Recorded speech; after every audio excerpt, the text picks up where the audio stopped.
Get out the way, ICE, get out the way. Well, some people online are comparing last night's protests in downtown Spokane to the riot that took place back in 2020 when thousands took to the streets to protest the death of George Floyd. Police used gas to break up protesters as some began to break into some of those businesses and began looting back in 2020. With a string of protests planned for this weekend, Jordan Smith has been checking in with local businesses today to gauge where they are, as thousands will be flocking to downtown Spokane this weekend. Yeah, you said it, Kirsten. Tens of thousands of people coming downtown for Pride, and an unknown number of people coming down here for a handful of protests. But the businesses that I met with here behind me, they tell me they're not battening down the hatches, they're not boarding up the windows, they're not concerned that we'll see what we saw back in 2020. They think that we're going to see what we have seen in so many of these protests against ICE across the country, that they're going to remain mostly peaceful.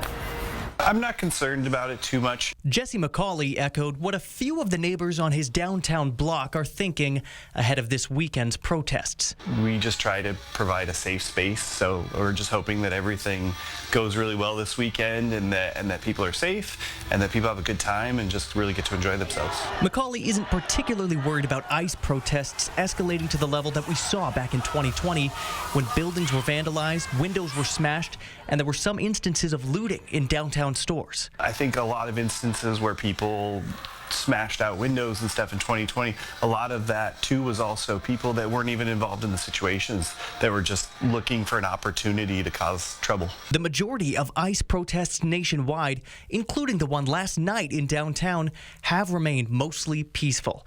Rather than fearing this weekend's protest might get out of hand, McCauley is actually encouraging people to let their voices be heard. I think that some of these protests are things that need to happen. I think that basic human rights are being violated. So I think that it's important that some of this stuff happens. And there is expected to be a large police presence here in downtown all throughout the weekend. And again, it is important to note that there are a few bad actors with every protest, it seems. But the majority of these ICE protests that we've seen both here and across the country, they have remained mostly peaceful. Again, these businesses, optimistic it'll be peaceful, and fingers crossed that that'll remain the case as tens of thousands come downtown this weekend. Reporting live in downtown tonight, Jordan Smith, 4 News Now.